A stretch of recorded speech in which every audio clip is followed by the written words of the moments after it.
se puso ya de conocimiento ante este órgano jurisdiccional. Entonces debemos de tomar dos aspectos en consideración. La ley dice a través de los artículos 262 y 263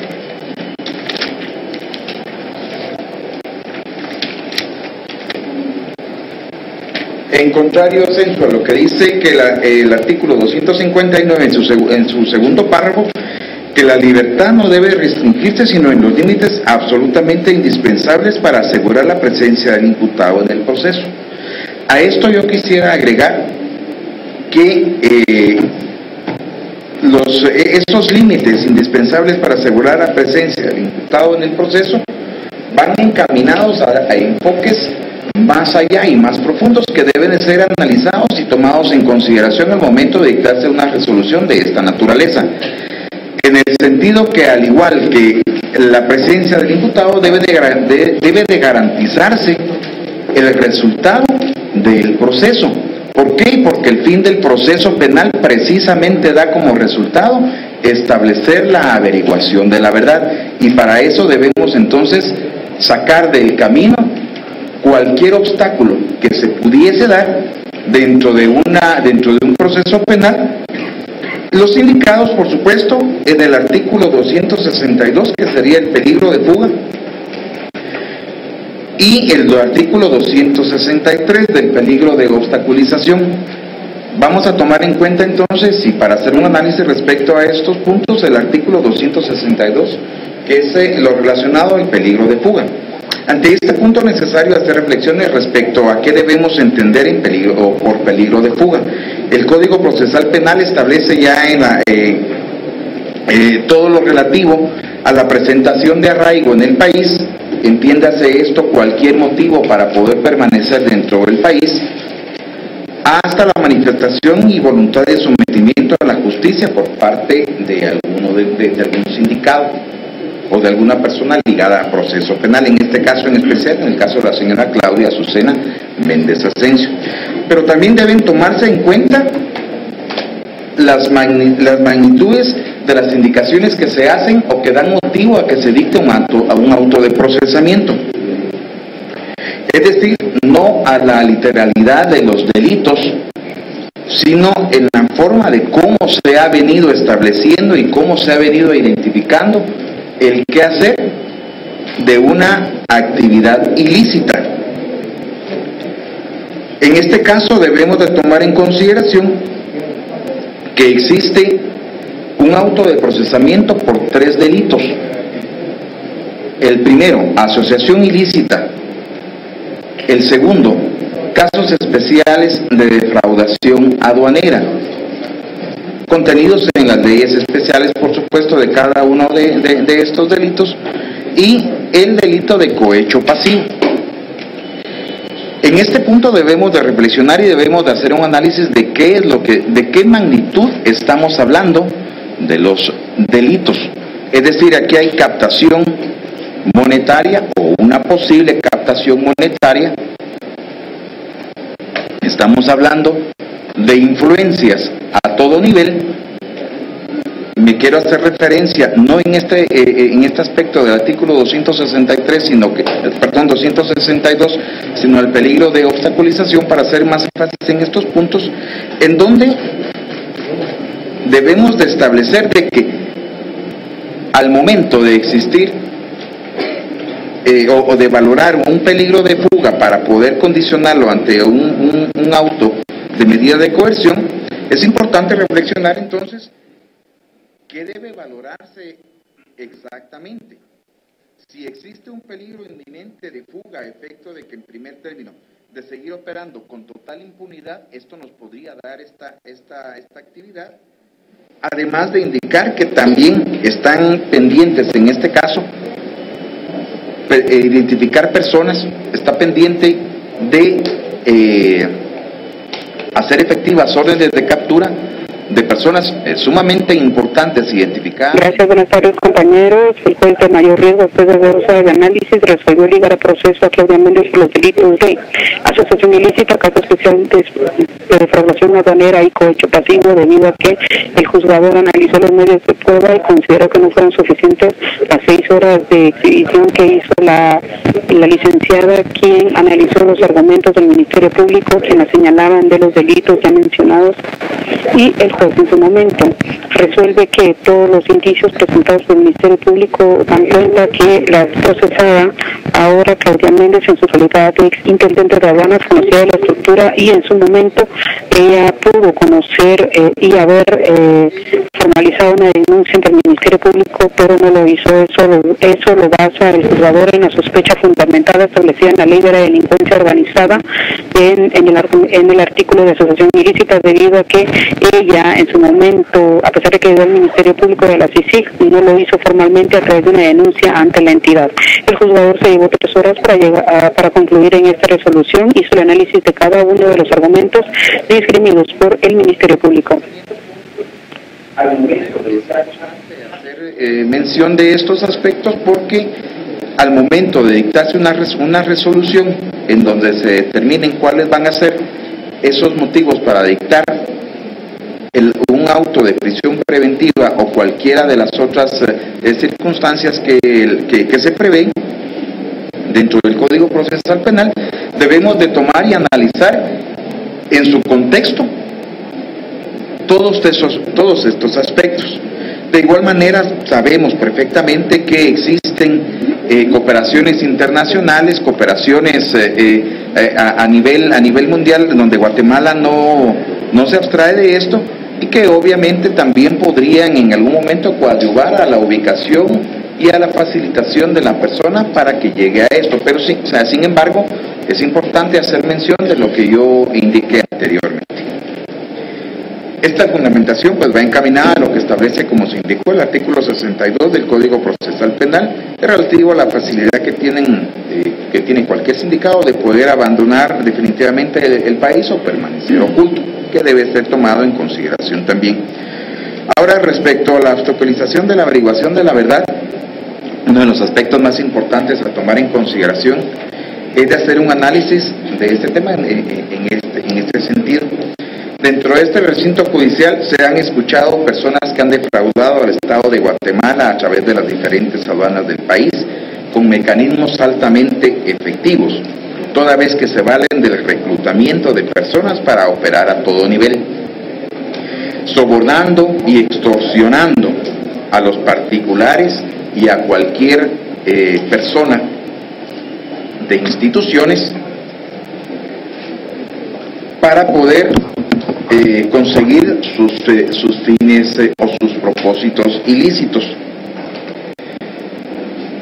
Hay que tomar mucha atención que muchos de sus socios, si podemos decirlo de esta manera, aún están sin ser aprendidos y otros no identificados, tal y como indiqué anteriormente, para el peligro de fuga.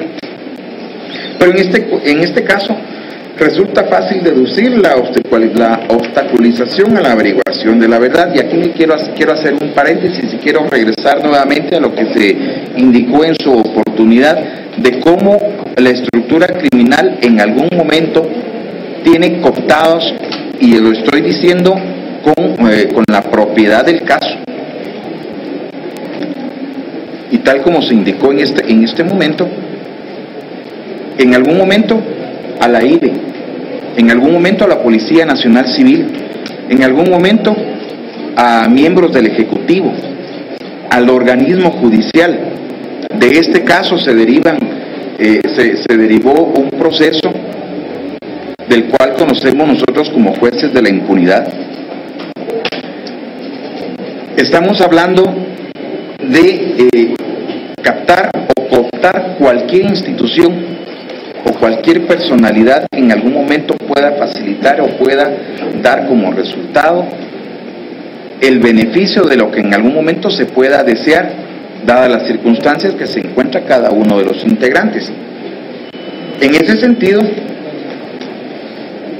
tal y como establece el artículo 263, dice que para decidir la acerca del peligro de obstaculización para la averiguación de la verdad, se tendrá en cuenta especialmente la grave sospecha, únicamente sospecha, de que el imputado podría destruir, modificar, ocultar, suprimir o falsificar elementos de prueba, influir para que coimputados, testigos o peritos informen falsamente o se comporten de manera desleal o reticente, o inducir a otros a realizar tales comportamientos.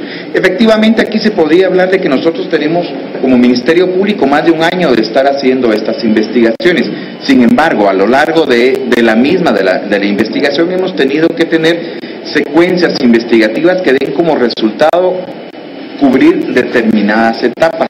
En este caso estamos hablando de que es importante poder establecer varios aspectos. De hecho, ya dentro de la resolución se mencionan este tipo de situaciones, de las cuales nosotros como Ministerio Público debemos de ser muy cautos a la hora de cómo poder obtenerlos, tanto en el sentido de hacer los requerimientos como corresponde, sino que saber a quién se los vamos a hacer y en qué momento se los vamos a hacer.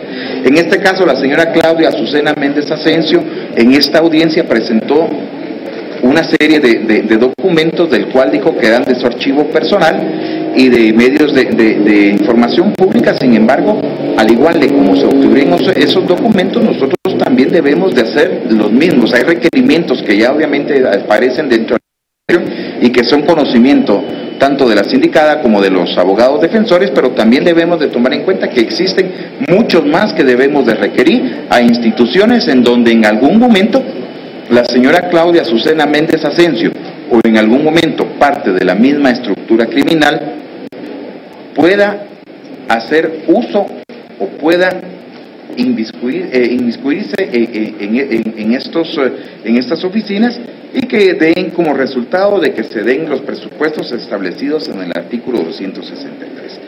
Para no extenderme más en este punto, acá quiero hacer mención que el análisis de fondo no es posible en esta audiencia. Es imposible poder determinar y establecer más de las 88.900 escuchas que hay abarcando, son 88.900 escuchas, y todos los medios de prueba que se han identificado. Lo que nosotros pretendemos en esta audiencia, porque sabemos y creemos que es lo que corresponde, es establecer y analizar si existe una sospecha fundada. Pero en este caso en particular, ya luego de haberse emitido un auto de procesamiento, esa misma sospecha fundada corre o corresponde a establecer a un peligro de fuga o a un peligro de obstaculización a la averiguación de la verdad. En ese sentido, aquí debemos de tomar en consideración entonces que, como se advirtió en su oportunidad, esta red criminal tiene un quehacer identificado dentro de una investigación desde el mes de mayo del 2014 al mes de abril del 2015, con sus distintas variantes y mutaciones de cómo se realiza la labor a efecto de captar dinero ilícitamente. Y entonces debemos entender que efectivamente esto no es una simple operación aritmética. Debemos de tomar en consideración que el Estado de Guatemala ha dejado de percibir para su funcionamiento en educación, salud, alimentación y otros rubros no identificados o no dichos de forma directa. En otras palabras, estamos hablando del bienestar para la población de Guatemala, y que genera efectivamente la demostración del poder de la estructura criminal. Esto, si bien es cierto, no es reflejo de lo que se defraudó al Estado de Guatemala, de lo que se dejó de percibir en algún momento, pero sí determina en todo caso la consideración del lucro criminal que va encaminado al beneficio de los infractores, en este caso de la organización criminal, que obviamente es un negocio rentable, pero no para el Estado de Guatemala. De no ser así, no se diera el atractivo de la acción para la estructura criminal. En ese orden de ideas, el Ministerio Público solicita que, de conformidad con el artículo 259 del Código Procesal Penal, se dicte la prisión preventiva de la señora Claudia Azucena Méndez Asensio. Únicamente, señor juez.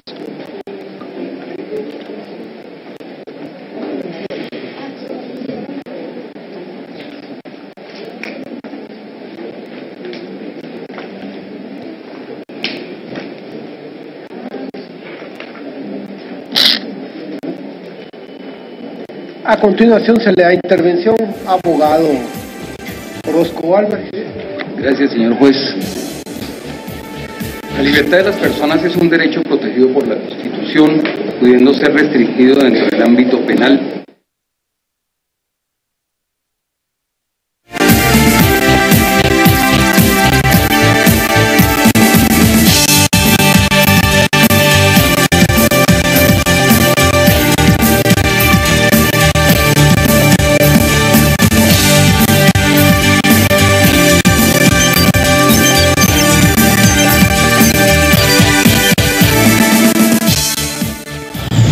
Yo estoy tranquila y doy gracias a Dios porque al fin acá termina la persecución que han realizado a mis hijos y a mí.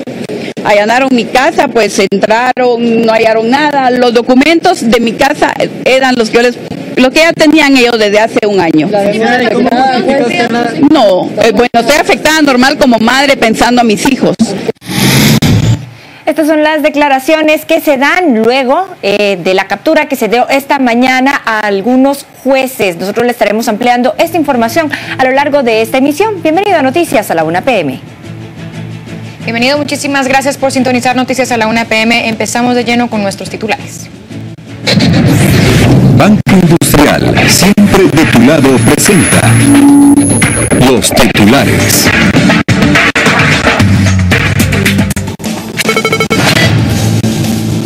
Juzgado B de mayor riesgo ligó a proceso a la exintendente de aduanas Claudia Méndez Asensio por los delitos de asociación ilícita, caso especial de defraudación aduanera y cohecho pasivo. Capturan a los jueces Gisela Reynoso, Marta Sierra de Stalin y Santiago de León, señalados de enriquecimiento ilícito, cohecho pasivo y prevaricato. El director de la Policía Nacional Civil envía una carta al juez B de mayor riesgo en la que explica que en el Hospital de la Policía Nacional Civil no se puede atender a la ex vicepresidenta Roxana Valdez. Juzgado de Extinción de Dominio ordena la inmovilización de 6 fincas y una cuenta monetaria a nombre del expresidente Otto Pérez Molina. El Papa Francisco deja Cuba y se prepara para arribar en los Estados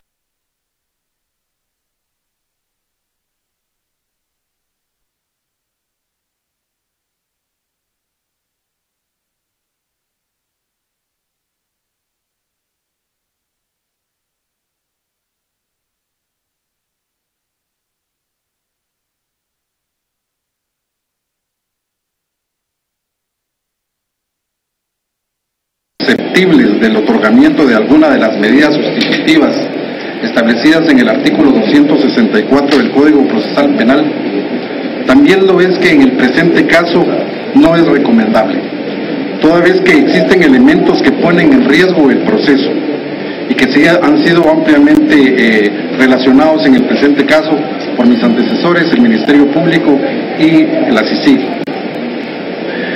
Pues existe una presunción razonable de obstaculización de la averiguación de la verdad y este riesgo procesal se hace latente cuando de todos es conocido de que aún hay personas pendientes de captura.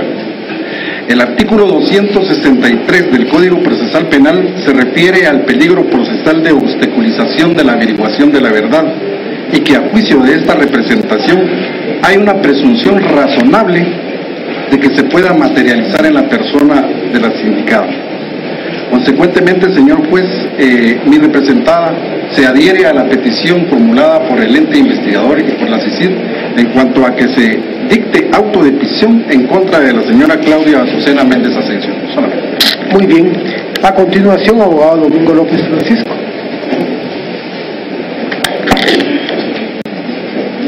Gracias, señor juez. Nuestra Constitución y el Código Procesal Penal establece que puede limitarse la libertad cuando existe la posibilidad de fuga y obstaculización a la verdad. En el presente caso, señor juez, debe tomarse en cuenta que la sindicada, la señora Claudia Azucena Méndez Asensio, a quien se indica el Ministerio Público, la Comisión Internacional contra la Impunidad en Guatemala y la Superintendencia de Administración Tributaria, de integrar la estructura criminal denominada La Línea. Los presupuestos de la posibilidad de fuga y de obstaculización a la verdad son latentes, señor juez, por las razones ya expuestas por mis antecesores, razón por la cual esta representación se adhiere a la petición de mis colegas que me han antecedido en el sentido de que no debe otorgarse ninguna medida sustitutiva a la hoy sindicada. Para ello me fundamento en los artículos 13 y 28 de la Constitución, 259, 262 y 263 del Código Procesal Penal. Únicamente, señor. Muy bien.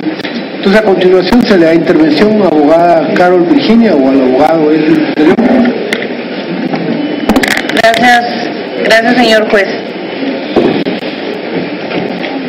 En cuanto a lo preceptuado en el artículo 82, donde pues usted nos está concediendo la palabra para argumentar sobre la necesidad de medidas de coerción, y después de escuchar todo lo que han hablado ampliamente los colegas del Ministerio Público, de la CICIG y de las demás instituciones que aquí están representadas, yo sí quisiera llamar la atención del señor juez en varios aspectos. Se ha manifestado aquí que el peligro de fuga es eminente y que también puede haber peligro de obstaculización a la averiguación de la verdad por las influencias a todo nivel que tiene mi patrocinada y el poder que tiene. Yo quisiera llamar la atención del señor juez en varios aspectos. Yo no puedo hablar por el resto de sindicados, ni sé cuál es su situación jurídica, ni nos interesa tampoco. Yo hablo por la situación de mi patrocinada. Han pasado casi 6 meses desde las primeras capturas en el mes de abril de este año y yo no entiendo dónde puede estar fundamentado un peligro de fuga si la licenciada Claudia Azucena Méndez Asensio en estos 6 meses ha estado en su casa y en estos casi 6 meses ha estado en su casa y a disposición de las autoridades. No se ha ocultado, tuvo tiempo suficiente. En el supuesto de que ha recibido las cantidades millonarias de dinero que habla la investigación, no tendría necesidad de estar aquí expuesta ni nada por el estilo. Ella pudo muy bien haber o abandonado el país o, como bien mencionaba el Ministerio Público, esconderse. No lo ha hecho. Lo que es más, se puso a disposición del Ministerio Público de forma voluntaria. Desde el 3 de septiembre, que ya empezaban todas las demás capturas y a tomar otro tipo de forma esta investigación. No entiendo qué influencias a todo nivel tiene y cuál poder tiene mi patrocinada, si ya ni siquiera las que eran autoridades máximas en ese tiempo están aquí están ya en el poder, si ya no existe la misma persona de presidente ni la misma persona de vicepresidenta. Es más, ni los que eran sus jefes inmediatos, su jefe inmediato en ese tiempo se encuentra ya dentro de este proceso. Entonces no sé a qué nivel o a cuál poder se refiere el Ministerio Público o el representante de la Comisión Internacional contra la Impunidad para Guatemala al referirse al poder. El Ministerio Público hace referencia a que puede seguir operando con total impunidad. Yo quisiera saber dónde va a seguir operando ella con total impunidad si ella ya no trabaja en la Superintendencia de Administración Tributaria ni en ninguna oficina del gobierno. Claramente ha dicho en esta sala de audiencias que ella ahorita se encuentra desempleada y, por supuesto, bloqueada de toda oportunidad de conseguir cualquier tipo de empleo. Obstaculización, en cuanto al tema de la obstaculización, el señor representante de la Comisión Internacional contra la Impunidad en Guatemala le achaca a esta defensa que aquí no se hubiera podido incorporar varios documentos si nosotros no se los hacemos llegar al señor juez. Obviamente, porque a ellos ni siquiera se les había ocurrido pedirlos. Es tanto el interés de mi representada dejar en claro, para empezar, su no participación en los delitos que ya se le han imputado, y es tan clara su disposición de estar a disposición de cualquier necesidad que haya de investigación en el Ministerio Público, que su presentación fue espontánea ante el ente investigador. Claro que se han traído documentos aquí a los cuales ellos no tenían acceso porque no se les había ocurrido pedirlos, por eso se le presentaron a usted, y todos los documentos que se le presentaron a usted son documentos que deben de obrar en la institución, porque si usted se da cuenta son documentos de la misma institución, están en el archivo a donde se cruzaron, como usted dice, en la relación que se hace, quién los llevó, a dónde los llevaron, están en la institución. Que a ellos no se les ha ocurrido pedirlo, no es problema de mi patrocinada tampoco. Respecto a los puntos del artículo 262 y 263 para considerar la prisión preventiva, eso lo debemos de dividir en dos aspectos. El peligro de fuga.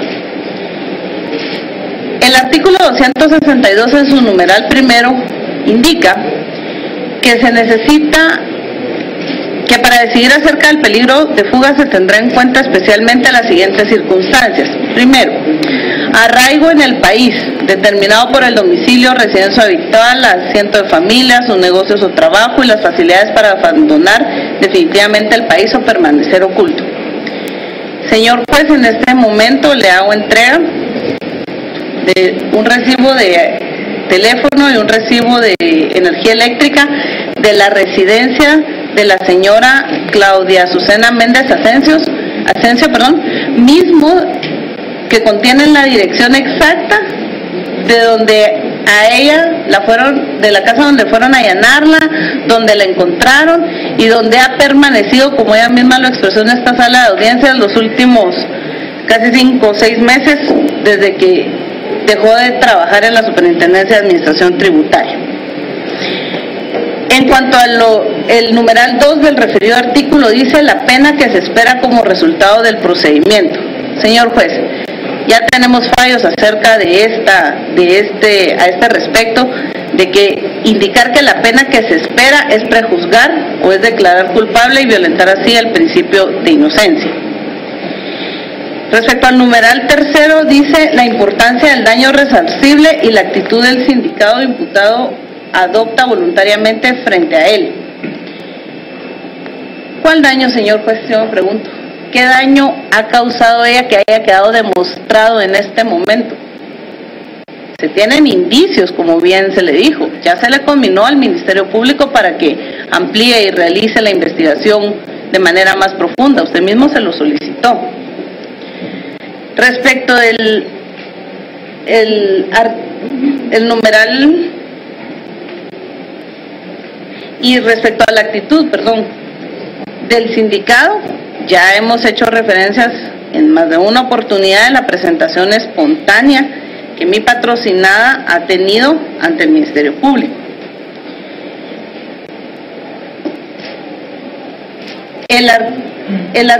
El mismo numeral 4 de este artículo dice el comportamiento del sindicado imputado durante el procedimiento o en otro procedimiento anterior, en la medida que indica su voluntad de someterse a la persecución penal. Este inciso nos puede referir al artículo 254 del mismo Código Procesal Penal, que habla de la presentación espontánea. Quien considere que puede estar sindicado en un procedimiento penal podrá presentarse ante el Ministerio Público pidiendo ser escuchado, que fue prácticamente lo que se hizo el 3 de septiembre del año 2015 en el documento que usted ya tiene y que obra en su poder. Además, las actitudes que mi patrocinada ha tenido en cuanto al comportamiento, y eso nos va a referir al numeral 5 que dice la conducta anterior del imputado. Aunque se haya querido minimizar o pretender desprestigiar el apoyo que mi patrocinada dio en su momento, en cuanto a reconocimiento de identidades, en cuanto a reconocimiento, en ningún momento mi patrocinada ha negado aquí que conozca o desconozca a X persona, al señor Estuardo, al señor W, que era parte de los trabajadores de la SAT, de la Intendencia de Aduanas, perdón, y de lo que ella ya expresó en cuanto a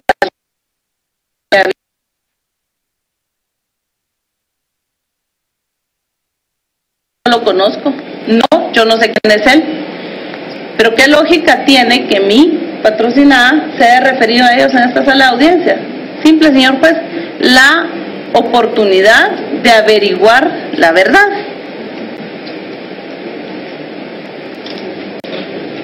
Y el apoyo que en su momento, aunque se haya querido ridiculizar y minimizar en esta sala de audiencias, fue apoyo que se le dio al final del día a la Comisión Internacional contra la Impunidad en Guatemala. Además de esto, la hora sindicada tuvo conocimiento de las capturas, como les repito, desde el mes de abril. Tiempo de sobra para haberse ocultado, ¿verdad? En cuanto a ahora me voy a referir al artículo 263, peligro de obstaculización, y dice: para decidir acerca del peligro de obstaculización para la averiguación de la verdad se tendrá en cuenta especialmente la grave sospecha de que el imputado podría: 1. Destruir, modificar, ocultar, suprimir o falsificar elementos de prueba. En esta sala de audiencia se le han aportado al señor juez indicios de prueba diversos en la investigación, como usted mismo lo mencionó, acerca de los estados de cuenta de mi patrocinada, de la licenciada Claudia Méndez, y algunos que, como ya le dije, y como en el alto que quiso hacer en este punto el representante de la CICIG, no se les había ni siquiera ocurrido pedirlos. Nosotros se los aportamos y son de conocimiento y los pueden pedir en las oficinas, el Ministerio Público los puede pedir en las oficinas públicas que quiera. En cuanto a influir para que coimputados, testigos o peritos informen falsamente o se comportan de manera desleal o reticente. Señor juez, aquí habría que preguntarse o analizar con qué coimputado se va a relacionar. En ningún momento ha tenido comunicación con nadie, y eso sería fácil saberlo para el representante del Ministerio Público, puesto que él y personalmente el licenciado que nos acompaña en esta sala fue el que tuvo en sus manos y el que desapoderó a la licenciada Méndez de su teléfono celular, el único que ha tenido desde siempre su teléfono personal. Entonces yo creo que ahí es fácil evidenciar con quién se comunicaba y con quién se dejaba de comunicar, en virtud de que tienen pues toda la tecnología y demás para poder interceptar llamadas, escuchas y todo lo que ya se ha manifestado en esta sala. Además, mi defendida en su momento denunció en esta misma sala de audiencias cuando ocurrieron 2 situaciones en la carceleta, tomando en cuenta que ha pasado 8 días adentro de esa carceleta, 9 con hoy. Entonces yo no sé qué tipo de comunicación o con quién pueda hablar, o con lo que es más, influir para que informen falsamente o se comporten de manera desleal. Lo que es más, hasta se ha solicitado que sean médicos del INASIF quienes la vengan a auscultar y a verificar su estado de salud. Jamás se ha pedido que venga un médico particular, precisamente para evitar esas artimañas de que alguien pase 20 días, 30 días pagando un hospital privado. No, mi patrocinada no tiene esa cantidad de dinero para estar haciendo eso. Por lo tanto, han sido médicos del INASIF quienes han venido a prestar ese apoyo. Y en cuanto al inciso tercero, inducir a otros a realizar tales comportamientos, creo que ya dejé en claro cuál ha sido la situación.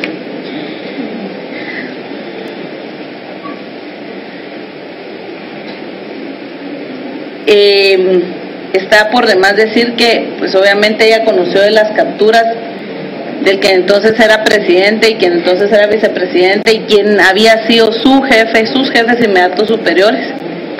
Sin embargo, ella sigue aquí. En ningún momento se ha fugado ni piensa hacerlo. ¿Por qué? Porque tal y como lo manifestó aquí, tiene un hijo menor de edad que está allá afuera esperando por ella. Tiene un hijo menor de edad al que ella cuida y que ahorita está pasando por un momento muy difícil porque su mamá está, pues obviamente en esa situación, como lleva 9 días en la carceleta.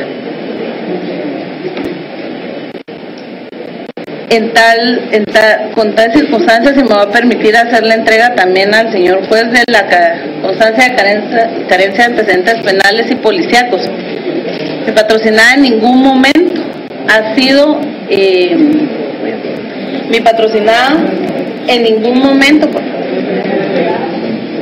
ha sido condenada ni ha sido sometida a ningún tipo de proceso. Es más, como bien se ha dicho en esta sala de audiencias también, cuánto tiempo fue ella y trabajó para la institución del Ministerio Público. En tal sentido, señor juez, y tomando en cuenta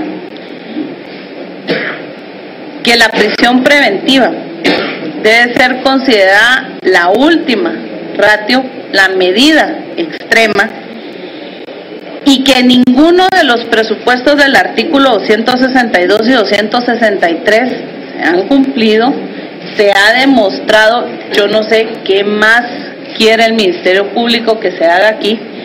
Ella misma le indicó a usted, podía someterse incluso a una prueba de polígrafo, y como bien usted combinó al Ministerio Público que investiguen sus cuentas bancarias y dónde está el dinero para ahondar más en el presente proceso.